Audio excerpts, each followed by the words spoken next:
Salve, gente boa! Tudo bem? Ó, sexta-feira cheia, né? Aliás, como a semana, né? A semana foi cheia de notícia. Teve aí o julgamento do processo do Bolsonaro e a gente falou sobre isso muito aqui, né? Mas vamos falar mais um pouquinho de notícia, porque antes do sexto tem esse vídeo aqui. Calma, pequeno gafanhoto. Vou te contar, por exemplo, por que o Xandão mandou arquivar o processo da falsificação do cartão de vacina do Bolsonaro. É a gênese de tudo, né? Foi a partir dessa investigação que se descobriu toda a tramóia do golpe de Estado, mas essa investigação agora vai para o arquivo. Por que será? Vou te explicar. Também vou te explicar que a PGR, a Procuradoria-Geral da República, está defendendo que a Débora Rodrigues dos Santos, aquela mulher que pichou a estátua, que ela vá para a prisão domiciliar. Ah, será que eles recuaram? Então, você vai entender o que aconteceu. Tem um motivo para isso e eu vou te explicar. Tá? Também vou te mostrar que Dudu Bananinha continua lá nos Estados Unidos, né? Não só não fazendo nada para ajudar o Brasil, como fazendo tudo que ele pode para atrapalhar, e a gente continua bancando, pagando a conta, e não é barata, tá bom? Também vou te mostrar que o governo Lula está processando uma produtora de vídeo que fez um documentário muito, mas muito mentiroso sobre a Maria da Penha, aquela mulher que foi vítima de violência doméstica e acabou dando o nome dela para uma lei, que é a Lei Maria da Penha. Você vai entender essa história. Vai ver também que a Tesla do Elon Musk continua despencando, já vinha despencando desde o final do ano, continua, e agora o Trump está tentando dar uma forcinha para ver se salva a empresa do amigo dele, tá? Também vou te contar o seguinte, Tarcísio está querendo conquistar o coração dos banqueiros. Aí ele esteve lá na Faria Lima, e o que ele prometeu para os caras?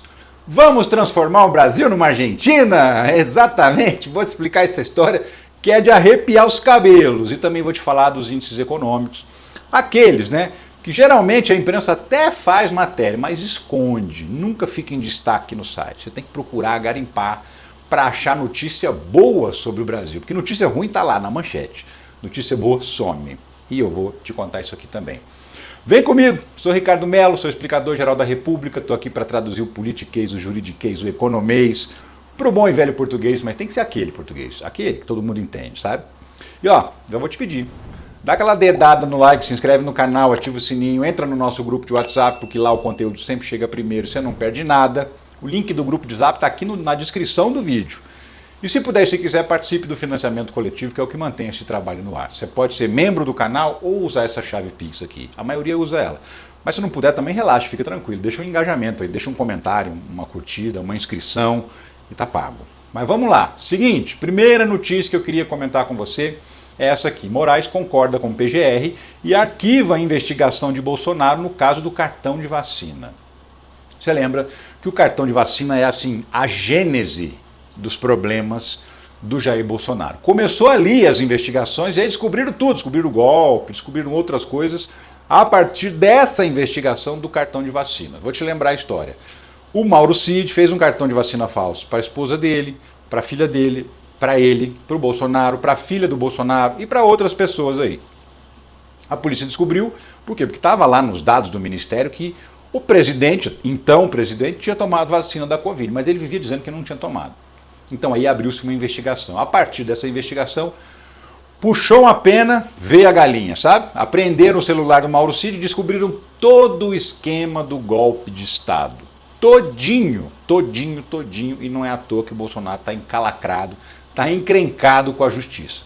Mas o processo inicial, que é esse da certificação aí do cartão de vacina, da falsificação do cartão de vacina, esse acabou de ser arquivado, pelo menos no caso do Bolsonaro. Não significa que o inquérito inteiro vai para o arquivo não, tá? O que vai para o arquivo é a denúncia contra o Bolsonaro. E eu vou te explicar por quê. A própria PGR pediu. PGR, Procuradoria-Geral da República, pede para arquivar caso do cartão de vacina de Bolsonaro. O que acontece? O Mauro Cid foi o cara que providenciou, ele que pediu os cartões, ele que acionou as pessoas, acionou lá o Ailton Barros, que achou um amigo para ajudar, e inserir os dados falsos, criar o cartão e tal. O Mauro Cid, na delação premiada dele, contou o seguinte, foi o Bolsonaro que pediu. Mas em que circunstância? A circunstância foi assim, o Mauro Cid teve essa ideia, porque ele ia para os Estados Unidos, fanático, doido, não queria tomar vacina, nem ela, nem ele, nem a mulher, nem a filha, mas para entrar nos Estados Unidos tinha que ter cartão de vacina. O que ele fez? Pô, estou no governo, sou assessor do presidente, vou falsificar esse trem aqui. Foi lá e falsificou. Isso segundo o próprio Mauro Cid conta no depoimento dele. Aí fez o cartão dele, da mulher, da filha e tal. O Bolsonaro ficou sabendo. E aí quando ele ficou sabendo, ele falou, faz para mim também e para minha filha, para Laura, é a filha menor de idade dele. E aí o Mauro Cid teria então providenciado, pediu para os amigos, contato, pô, faz do Bolsonaro, faz não sei o quê. Fizeram, ele disse que entregou o cartão na mão do Bolsonaro e depois não sabe o que aconteceu. Inclusive não tem assim muita informação sobre se o Bolsonaro chegou a usar esse certificado falso lá nos Estados Unidos, quando ele foi para lá ou não, porque quando ele foi ele ainda era presidente, né, tinha uma certa imunidade diplomática. Mas a mulher do Mauro Cid usou o cartão de forma ilegal nos Estados Unidos. Por que a PGR, então, mandou arquivar essa investigação, essa denúncia? Porque a Polícia Federal fez uma investigação, indiciou o Mauro Cid, indiciou todo mundo, e indiciou o próprio Bolsonaro também, com base nesse depoimento do Cid. Mas aí entra uma coisa que eu sempre repito aqui, delação não é prova. Então, assim, por que você acha que o Bolsonaro está tão enroscado no processo do golpe? Porque a delação é só uma das evidências, né? Tem muitas provas materiais, provas físicas da tentativa de golpe de Estado. No caso da falsificação do cartão de vacina, essa prova não apareceu. Não tinha uma mensagem do Bolsonaro para o Mauro Cid falando faz o cartão falso para mim. Não tinha um telefonema gravado. Não tinha uma outra testemunha que corroborasse com essa versão do Mauro Cid, que foi o Bolsonaro que pediu. A única coisa que tinha era a palavra do Mauro Cid, dizendo foi o Bolsonaro que pediu. E como delação não é prova, ela precisa vir acompanhada das provas de verdade, só essa declaração não seria suficiente para colocar o Bolsonaro na cadeia. Entendeu?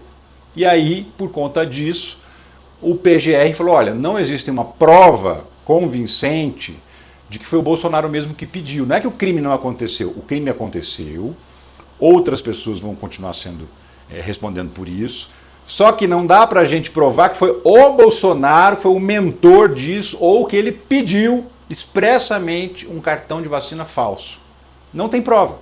Tem prova de que aconteceu a falsificação do cartão, mas não tem prova da autoria desse crime. Por isso, Bolsonaro se livrou, o PGR falou, bom, não dá para denunciar o cara nesse caso sem uma prova de que ele realmente pediu para fazer o cartão de vacina falso. E aí já tinha rolado uma outra decisão recente que também beneficia o Bolsonaro, embora seja uma decisão meio estranha assim, e que nem tenha tanto valor jurídico assim quanto se imagina. Que decisão é essa?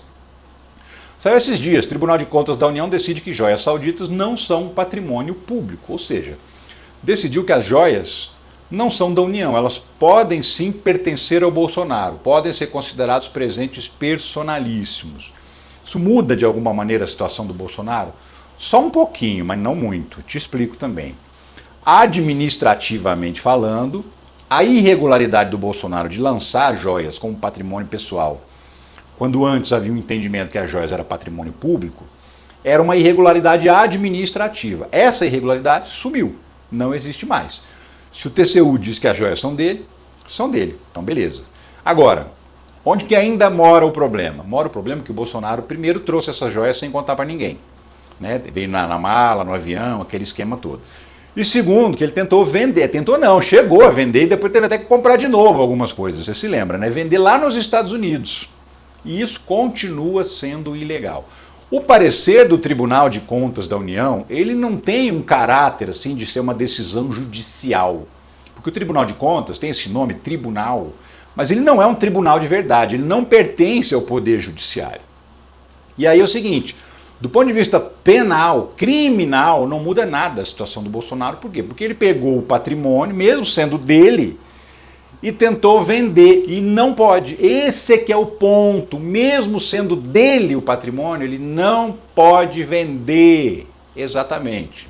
A lei que explica o que pode e o que não pode fazer com os presentes, com os documentos, com o acervo que é recebido como presente pelo presidente da República, a lei diz o seguinte, que se o camarada quiser vender esses produtos que ele ganhou, primeiro ele precisa oferecer para o governo, dizer, olha, ganhei um relógio lá dos árabes, não tem onde guardar, estou querendo vender isso aqui, fazer grana, estou apertado. O governo tem interesse em comprar, por quê? Porque é um acervo histórico, né? Faz parte da história do Brasil. O presidente ganhou numa missão diplomática, de uma relação de um país com outro e tal. Então é um objeto histórico. Se o governo federal fala, não tenho interesse em comprar esse relógio, aí e só aí ele pode vender. E mesmo assim, com autorização por escrito. E só pode vender no Brasil. Para vender para fora do Brasil, precisa de uma outra autorização ainda da União, dizendo pode mandar esse produto para fora, porque nós não temos interesse nele. Essa é a única possibilidade que um ex-presidente pode vender os presentes que ganhou. Entendeu? Por quê? Porque esses presentes são deles para compor um acervo presidencial. Se ele quiser montar um instituto, igual o Fernando Henrique montou, igual o Lula estava montando, se ele quiser montar um museu e colocar essas peças lá em exposição, beleza, ele pode. Se ele quiser usar no dia a dia o relógio no pulso, a correntinha no pescoço, não tem problema, mas não pode vender, que é exatamente o que o Bolsonaro fez. Então sim, ele continua com um problema penal, criminal, mas não tem mais um problema administrativo, que é a história de ter classificado as joias como pessoais e não públicas. Agora, beleza, as joias podem realmente ser classificadas como pessoais, mas como ele não podia vender e vendeu, ele vai continuar respondendo por essa história. De qualquer maneira, né, quem é que deu esse parecer do Tribunal de Contas da União? Porque é isso, né? Se foi todo o tribunal, os ministros todos votaram e tal. Não. Foi um ministro. Esse caso caiu na mão de um ministro, e aí esse ministro decidiu, sozinho lá, fez um parecer e passou para frente. Quem é esse cara? Esse cara chama Jorge Oliveira. Quem é o ex-ministro de Bolsonaro que livrou Lula de devolver relógio e pode beneficiar a ex-chefe? Ex-ministro de Bolsonaro, né? Então, o cara chama Jorge Oliveira, ele foi assessor jurídico do Bolsonaro na época que o Bolsonaro era deputado. E depois que o Bolsonaro virou presidente, ele foi chefe da Secretaria-Geral da Presidência da República. O cara era, tipo, o braço direito do Bolsonaro. Aí depois ele acabou sendo indicado para uma vaga no Tribunal de Contas da União, lá pelo Centrão, virou ministro do Tribunal de Contas da União e fez um parecer agora quebrando o galho do ex-chefe, né? Ficou bom para ele agora. Não precisa devolver a joia, não. Agora, qual que é a credibilidade desse parecer feito por um bolsonarista, que não é só um cara que gosta do Bolsonaro, porque, pô, gosto não se discute, né? Nem mau gosto. Mas um cara que tem vínculo, né? Que trabalhou com o Bolsonaro anos a fio, ocupando cargos de confiança mais de uma vez, junto com o Bolsonaro, e agora o cara dá esse presentão de mãe, né? Não, pode ficar com as joias e tal. Então, assim, como eu disse, não muda muito a situação penal, criminal do Bolsonaro, mas muda a situação administrativa. Então, assim, beleza, administrativamente falando, ele não vai ser punido. Agora, na justiça criminal, vamos aguardar, que tem muita coisa para acontecer ainda. Outro assunto que eu queria tratar contigo é o seguinte. Lembra da mulher que pichou a estátua, Débora Rodrigues dos Santos? Pois é. Saiu um parecer da PGR aqui. A defesa dela entrou com um pedido de habeas corpus, um pedido para libertar ela, dizendo, olha, ela já está presa preventivamente há 2 anos, é tempo demais, já começou o julgamento dela, não tem mais investigação que ela possa atrapalhar, e esse processo vai demorar para acabar, então solta a mulher. Aí a PGR analisou esses argumentos e decidiu um meio termo. Que meio termo? Não é para soltar a mulher não é assim não. Vai continuar presa, porém, pode ser em prisão domiciliar. Justamente por quê? Porque o inquérito já acabou, não tem mais investigação para ela atrapalhar, não tem testemunha que ela possa coagir, e o processo a gente não sabe quando acaba. Por quê? Porque estava rolando o julgamento, aí teve um voto para condenar, 2 votos para condenar. O Luiz Fux foi lá, pediu vistas, né, que é para suspender o processo, para ele analisar melhor. E aí vai ficar 90 dias na mão dele. Depois desses 90 dias, o julgamento recomeça. E aí não sabemos se outro ministro vai pedir vista de novo. Então, assim, não tem data para acabar esse processo. E como a própria defesa argumentou, ela já está presa há 2 anos, em prisão preventiva, ou seja, sem uma condenação. Então, é um excesso de prazo de prisão preventiva na avaliação dos advogados. E aí o PGR falou, olha, beleza, pode ir para casa, mas vai continuar presa, porém em casa. Tá? Vai ter que usar a tornozeleira, não pode sair de casa. E também, assim, pelo menos até o julgamento. Pode ser que se ela for condenada, ela volte para a cadeia para cumprir o resto da pena. Não fique em prisão domiciliar, mas por enquanto, em razão dessa demora e em razão desse momento do processo, que a gente não sabe quando vai acabar, então aí a PGR concordou que ela vá para a prisão domiciliar, mas é prisão ainda, porque a Débora está sendo, né, condenada, 2-0, está sendo condenada por 5 crimes, não só por pichar a estátua. Aliás, pichar a estátua é o menor dos problemas. Ela está pegando um ano e 6 meses por pichar a estátua. 1 ano e 6 meses não dá cadeia. É regime aberto. Cumpre só a pena, só no papel. Na realidade, nem cumpre pena. Entendeu? Agora, os outros crimes, golpe de Estado, abolição violenta do Estado Democrático de Direito, associação criminosa armada, isso tudo é que realmente faz as penas ficarem maiores e estão chegando aí, segundo os primeiros votos, a 14 anos de cadeia. Né? Ah, mas a Débora é uma coitadinha, saiu o vídeo dela da audiência ontem, né? Chorando, ai, me desculpa, pelo amor de Deus e tal. Quem assiste a audiência fala, pobrezinha dessa mulher, está sendo tão injustiçada. Né? As pessoas até esquecem que ela estava lá, numa área proibida, porque aquela área estava fechada pela polícia, eles romperam a barreira policial, bateram nos policiais, invadiram a Praça dos Três Poderes, que, repito, não tinha permissão de ninguém ficar lá, e aí fizeram tudo que fizeram, quebraram o prédio, picharam estátua, jogaram cadeira para fora, roubaram a Constituição e muitas outras coisas, bateram em policiais, botaram fogo em viatura, bateram nos cavalos da polícia militar, tentaram matar uma policial militar, cara, tentaram matar.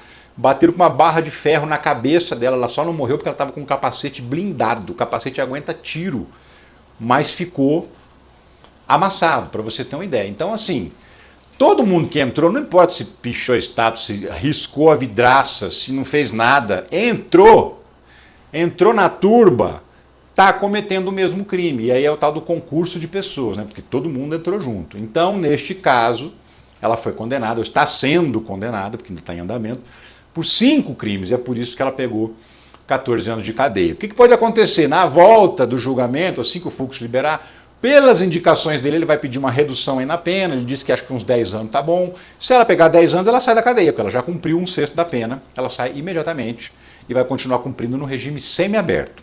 Se ela pegar 10 anos, se continuar nos 14, ela ainda vai até o fim do ano na cadeia. Mas, enquanto não termina o julgamento, ela vai poder cumprir pena em casa, se o Alexandre de Moraes concordar. Eu não sei se quando você estiver assistindo esse vídeo, de repente ele até já decidiu.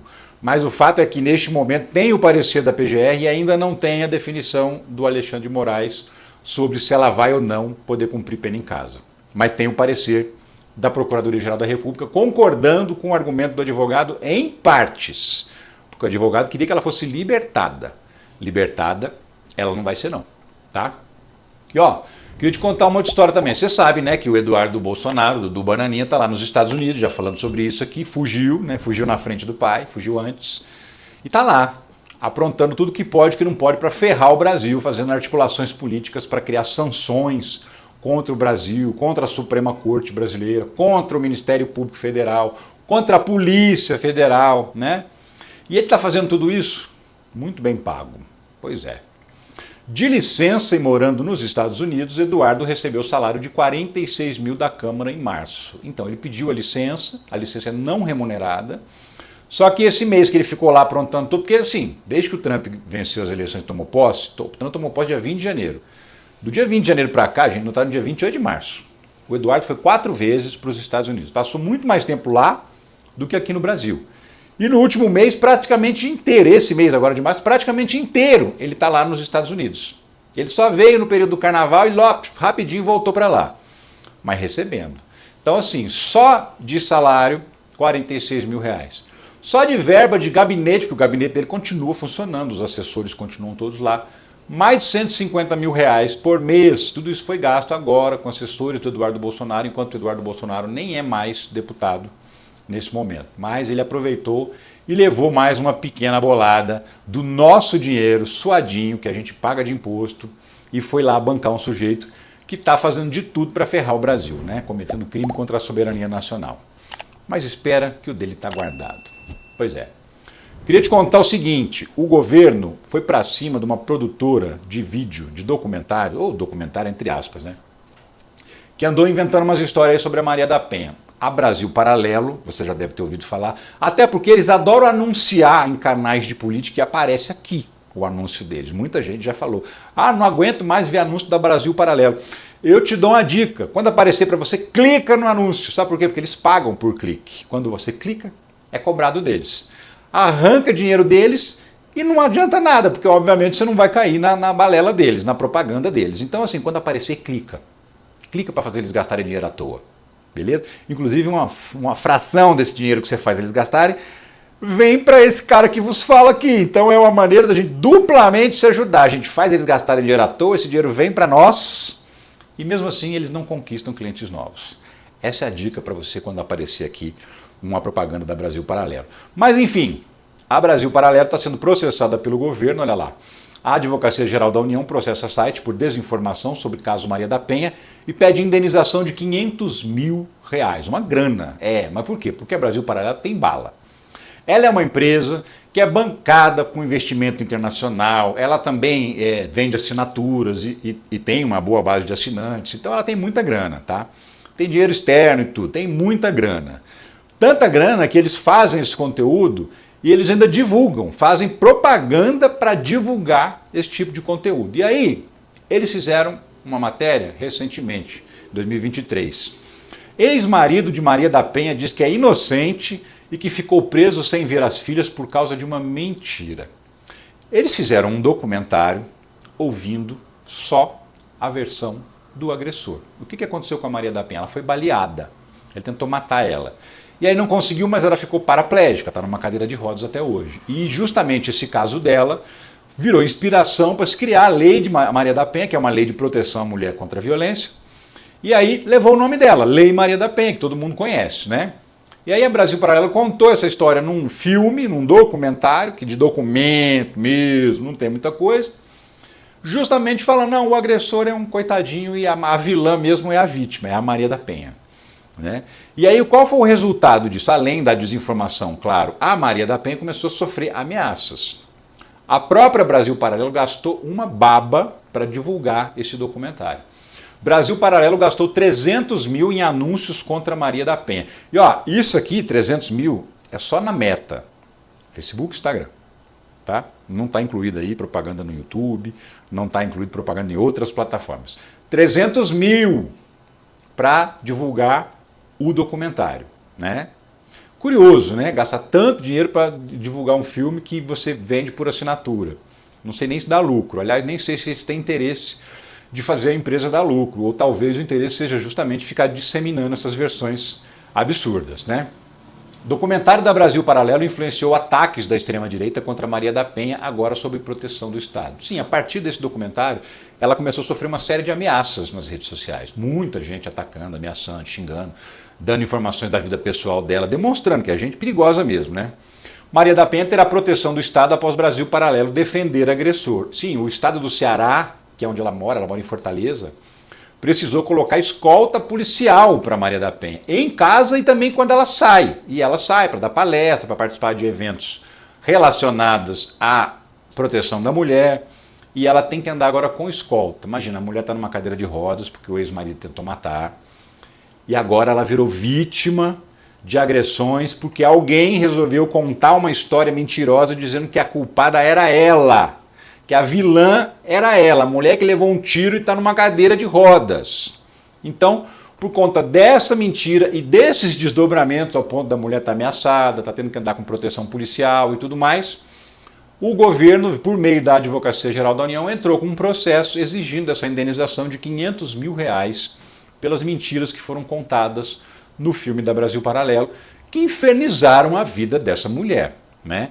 Essa produtora ela é bastante conhecida por pegar um fato histórico, torcer, distorcer tudo e contar esse fato histórico como se fosse ao contrário do que ele realmente aconteceu, né? Ela inverte tudo, principalmente se forem fatos que estão relacionados entre disputas ideológicas entre esquerda e direita. Então você tem um fato, eles vão lá, principalmente se esse fato beneficiar a esquerda de alguma maneira, né? Eles vão lá e contam tudo ao contrário, arrumam pessoas para dar depoimento, invertem toda a história, por quê? Isso é chamado de revisionismo histórico. Eles tentam convencer as pessoas de que fatos que ocorreram no passado não ocorreram, ou ocorreram de maneira completamente oposta àquilo que está nos livros de história, àquilo que está nos registros oficiais. Então esse é o papel da Brasil Paralelo, fazer revisionismo histórico. Contar a história de uma maneira que ela não aconteceu, para convencer pessoas, para fanatizar pessoas para os ideais da extrema-direita. Vamos ver o que vai dar esse processo, a gente vai acompanhar, eu vou ficar acompanhando aqui, e assim que tiver um resultado, eu conto para você, tá? E ó, Tem mais assunto aqui, que a sexta-feira tá cheia, viu? Eu tava falando para você que o Elon Musk tá nas últimas lá nos Estados Unidos, né? Por quê? Porque tá perdendo dinheiro, já perdeu 80% do valor do Twitter desde que ele comprou. A Starlink já perdeu contratos bilionários porque ele anda fazendo graça nas redes sociais, xingando pessoas que são parceiros comerciais dele, não é nem governo, não, é parceiro comercial, né? E as vendas da Tesla, recentemente eu fiz um vídeo falando, ó, as vendas da Tesla, aquela fábrica de carro elétrico dele, despencaram na Europa no final do ano passado. Assim que o Trump ganhou a eleição e ele se apresentou como aquele fascista que ele é, as vendas começaram a cair. E muito, assim, tipo na Alemanha que é os 70%, sabe? E em vários outros lugares do mundo, os fabricantes de carros elétricos chineses estão bombando de venda. O comércio de carros elétricos como um todo está crescendo na Europa, as pessoas estão comprando mais carros elétricos, mas ao mesmo tempo Tesla ninguém quer. Inclusive está tendo muito atentado contra veículos da Tesla. Tem gente que não quer comprar carro dessa marca porque tem medo de estacionar o carro na rua, quando voltar o carro está vandalizado, porque isso está acontecendo. Estão atacando concessionárias com fogo, com tiro, estão atacando carros na rua de cidadão comum, né? E aí vem a virada do ano, começa 2025 e o que acontece? A mesma coisa que já vinha acontecendo. Vendas da Tesla na União Europeia sofrem novo tombo em fevereiro. Registros de novos carros da Tesla, um indicativo das vendas, sofreram queda anual de 47% em fevereiro, 11 mil unidades, segundo a Associação Europeia de Fabricantes. Então é o seguinte, como é que você calcula quanto carro está sendo vendido? Com base no número de licenciamentos, né? Quantas placas são emitidas, quantos documentos são emitidos para aqueles carros, você sabe, é carro novo entrando no mercado. Então, com base nesse número, você vê, caiu para quase metade as vendas na comparação com fevereiro do ano passado. No final do ano já tinha caído 70% as vendas em relação aos meses anteriores. Então, assim, a Tesla não para de cair. Essa empresa vai à falência já já. A não ser que o Trump consiga salvar. E ele está tentando, está fazendo o que pode para tentar salvar a fábrica de carro do amigo. Tarifas de Trump sobre carros podem dar vantagem à Tesla de Elon Musk. Você sabe que o Trump agora inventou que ele vai tarifar em 25% qualquer carro importado que entrar nos Estados Unidos. Não importa de que país ele venha. Se é importado, 25% de tarifa. Então vai ficar mais caro. Qualquer carro. Chinês, brasileiro, mexicano, qualquer lugar. E aí, o carro da Tesla que é fabricado lá nos Estados Unidos não vai ter tarifa. Então é uma maneira do Trump tentar ajudar, tentar salvar a empresa do braço direito dele, que é o Elon Musk, né? Porque aí não vai ter tarifa, os carros vão ficar um pouco mais baratos. Quem sabe assim um americano volta a comprar Tesla. É uma forcinha que o Trump está tentando dar. Mas não sei se vai adiantar muito não, porque tem esse estigma, né? Tem gente, para você ter uma ideia, eu já vi notícia aí, que está escrevendo no carro outras marcas. O cara escreve Toyota, o cara escreve Audi no carro Tesla. Bota lá, manda botar um adesivo, manda botar o logotipo, tudo. Porque quem não conhece olha e fala, não é um carro da Tesla, não vou queimar não. Ele acha que as pessoas vão cair nessa. Tem gente fazendo isso para disfarçar a verdadeira origem do carro para não ter perigo de sofrer algum atentado, de sofrer uma depredação na rua. Então, assim, por aí você vê o quanto está difícil a situação do Elon Musk, né? E assim, também sofreu um outro revés, assim, que ficou muito escancarado, como ele usa, como ele manipula o Twitter para favorecer a extrema-direita. E como? Você sabe que o Elon Musk mandou, né? Não é ele, né? Obviamente, que ele não é o gênio que ele tenta fazer parecer. Os funcionários dele desenvolveram uma inteligência artificial, você conversa com ela lá no Twitter mesmo, chama Grok. Você chama ele, pergunta um negócio, ele te responde, né? E aí, olha só, inteligência artificial do X, que é o Twitter, admite alcance maior para perfis da extrema-direita. Uma pessoa entrou no Twitter e perguntou por que nós que temos perfis de esquerda não temos tanto alcance. E aí a inteligência artificial do próprio Twitter respondeu.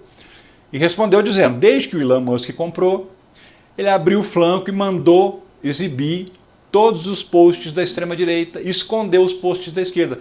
A própria inteligência artificial do Twitter contou que é a ordem do Elon Musk privilegiar os perfis da extrema-direita. Você vê, eu não uso o Twitter, até tenho uma conta lá, mas nem uso. Por quê? Porque toda vez que eu entro lá, o que aparece?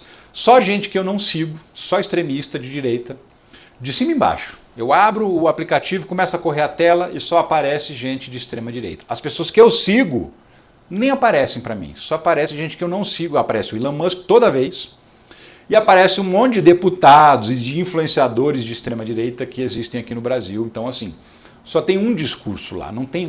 Diziam que o Twitter era uma praça pública, já foi, há muito tempo atrás. Hoje em dia, não.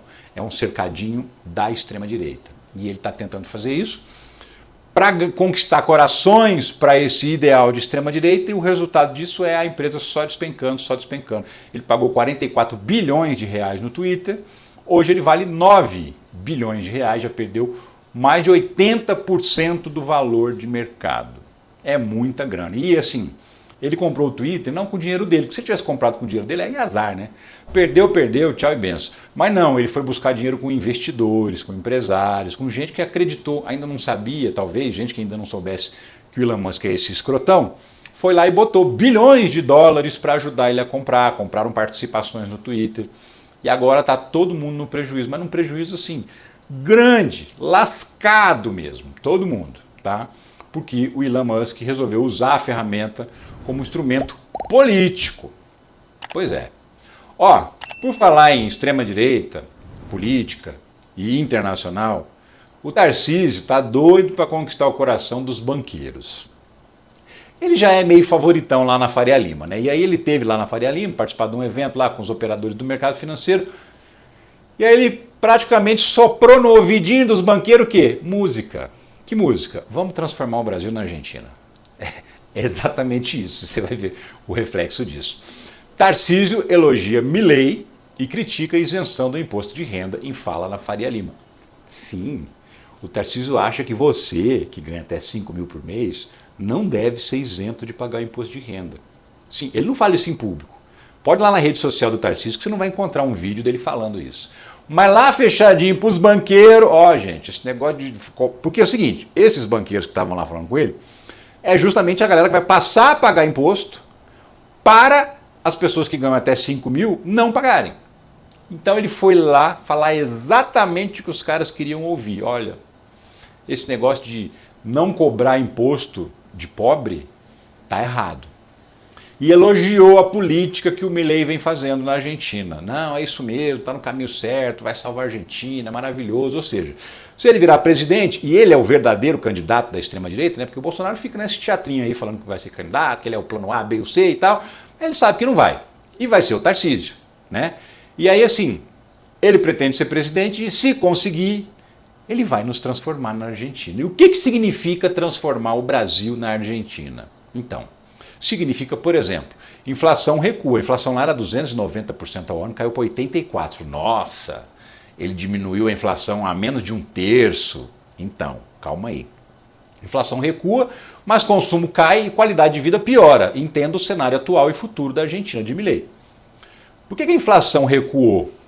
Por que ele conseguiu esse feito maravilhoso de reduzir a inflação a menos de 1/3?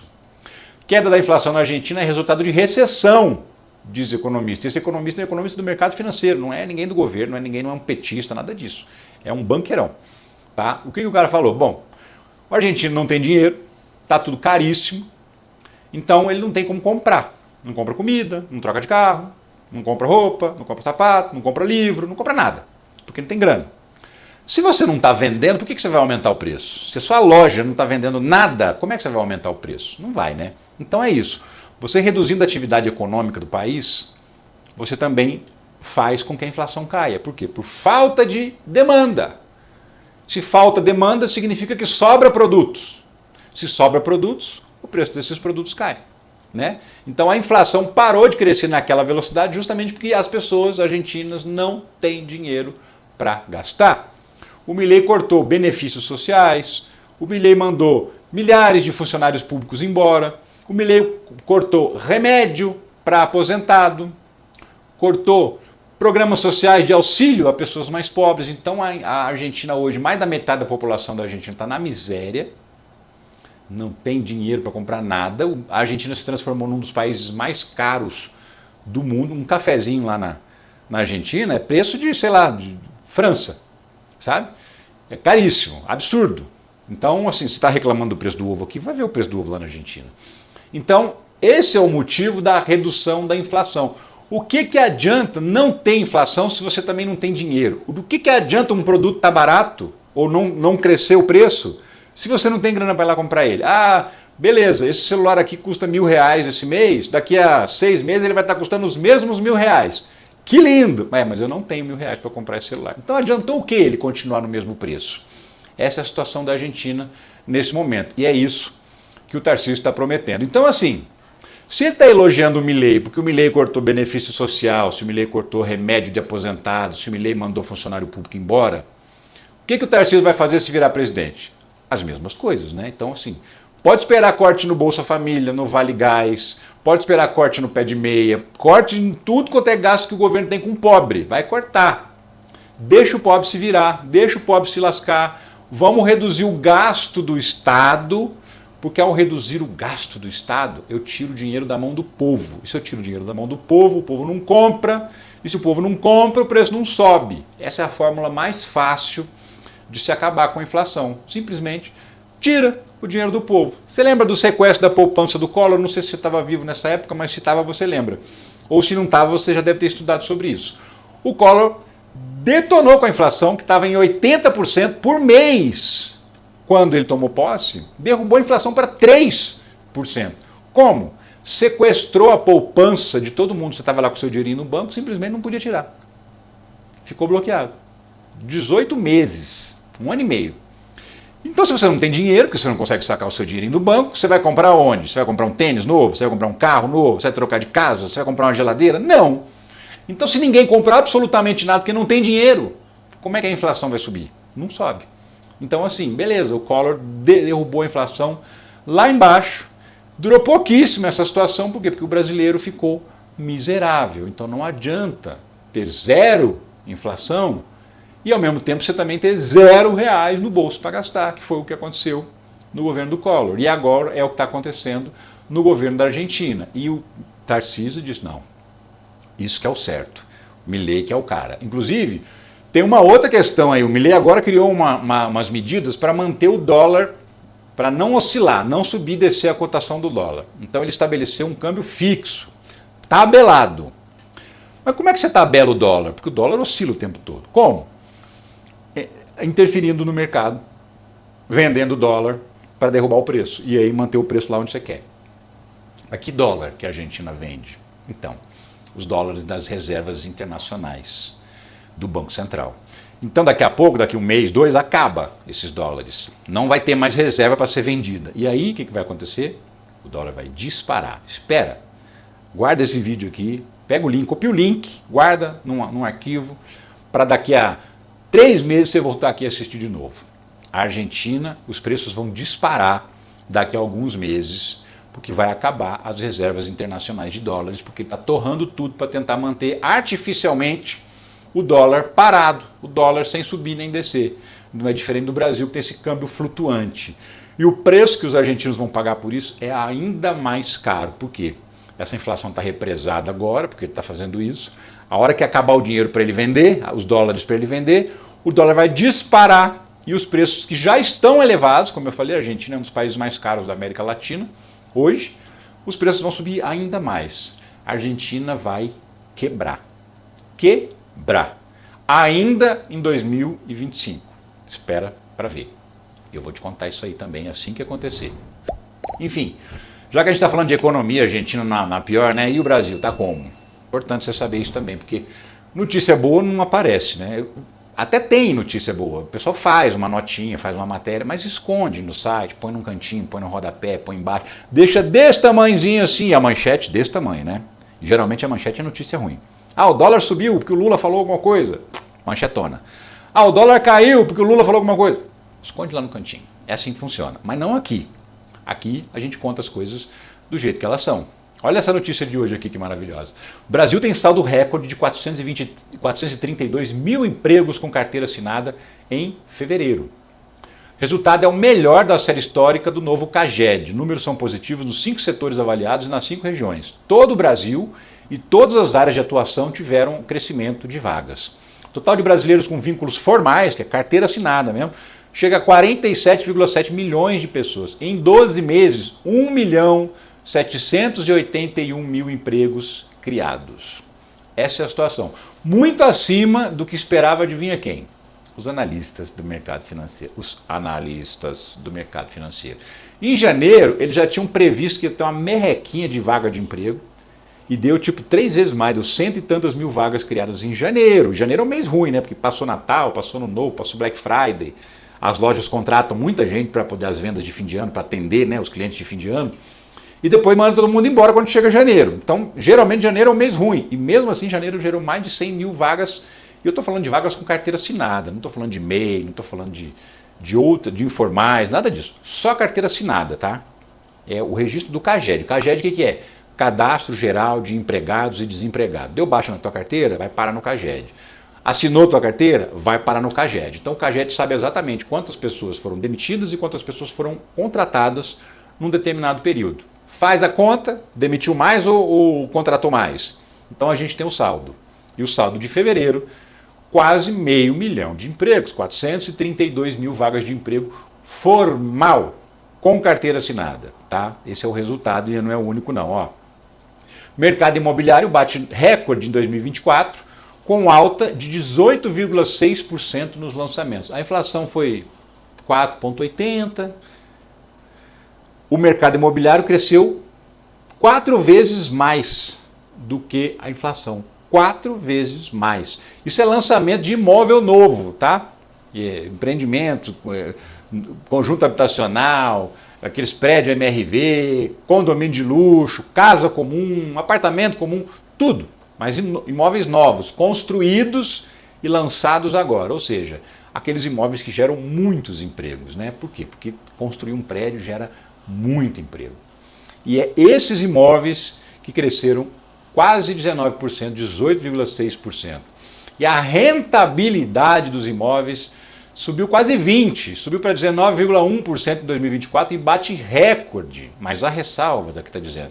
Que recorde é esse? É o seguinte, quem comprou um imóvel em dezembro de 2023, chegou em dezembro de 2024 com quase 20% mais dinheiro. Se você comprou um imóvel por 100 mil, ele valorizou 12%. E além disso, se você aluga esse imóvel, o aluguel também cresceu 6 e pouco por cento. Somando os dois crescimentos, dá esses 19,1%. Então, assim, para cada R$5 que você investiu num imóvel, você ganhou praticamente um, só em 2024. Tá? Isso demonstra o quê? De novo, um boom na economia. Gente tendo mais dinheiro para comprar uma casa nova, gente mais dinheiro para investir, por exemplo, em um imóvel de aluguel, investir em imóveis para valorização e estão ganhando mais dinheiro. Esse é o resultado do Brasil, da economia do Brasil nesse momento. E aí, esse tipo de informação, como eu falei, isso aqui é uma notícia, foi publicada por um site, então beleza, a notícia existe, eles foram lá e fizeram. Porém, vai lá na página principal para você ver se você acha essa notícia. Está lá escondidinha, num cantinho assim, ninguém nem vê. Mas eu mostro para você, tá? Enfim, eu queria te deixar um recado antes de ir embora, que é o seguinte. Tem muita gente que gosta, prefere, quer experimentar uma vida de trabalhar em casa. Trabalhar em casa, no computador, no celular, fazer uma renda extra. Tem gente que ganha 2, 3, 5 mil, 6 mil reais. Tá? Inclusive, eu recebi depoimentos de pessoas que estão fazendo o trabalho, fizeram o curso de negócios digitais e já começaram a praticar e estão ganhando dinheiro. Tem gente que ganhou 1.000, tem gente que ganhou 2.000, tem gente que ganhou 500, 100 dólares em um dia, no primeiro dia. 100 dólares dá 500, quase 600 reais, né? Tem gente ganhando 6, 7 mil reais, por quê? Porque fez desse trabalho digital a sua profissão principal. Tem gente que faz complemento de rendas, tem outro emprego, mas tem um tempo livre. Faz complemento de renda. Então, assim, eu estou falando de trabalho, ralação, não é fórmula milagrosa para ficar rico, não, tá? Se você está afim de experimentar uma profissão digital, de ver se de repente sua vida fica mais confortável, esquece esse negócio de escala 6x1, esquece esse negócio de passar horas no trânsito ou num ônibus lotado indo trabalhar. Trabalhe de casa, de bermuda, camiseta, sossegado, fazendo o seu horário e conseguindo ganhar o seu dinheirinho. Se você quiser experimentar isso, aqui na descrição do vídeo tem um link, logo o primeiro link que aparece. Clica lá que você vai conversar com o Clayson, que é nosso amigo aqui do YouTube, também é youtuber, ele vai te explicar tudo o que você precisa saber. E quem sabe você daqui a pouco não está mandando também um depoimento para a gente aqui, dizendo, olha, eu também entrei nessa, eu também estou ganhando um dinheirinho e eu também estou vivendo com mais conforto porque estou trabalhando dentro da minha casa. Então clica no link aqui na descrição, conversa com o Clayson que você vai entender. É uma escola de negócios digitais que pode mudar a sua vida. Beleza? Muito obrigado por ter assistido esse vídeo até o final. É sexta-feira, agora eu vou descansar, espero que você descanse também. E te peço mais uma vez, se lá no começo do vídeo você não deixou o like, porque não sabia se ia gostar do vídeo, deixa agora. E se gostou, realmente engaja com o vídeo, porque isso faz com que ele apareça para mais pessoas. Um bom fim de semana para você. Se acontecer alguma coisa aí no fim de semana, estou na área. Mas se não acontecer nada assim muito grande, muito importante, segunda estamos aí. Passei 30 anos da minha vida trabalhando sábado, domingo, feriado, dia santo, Natal, Ano Novo. Quero evitar isso daqui para frente. Se puder descansar no fim de semana, sempre vou fazer. Mas, repito, se tiver um assunto importante que justifique, estou por aqui. Volto aqui para te contar. Um abração para você, obrigado por tudo. Tchau.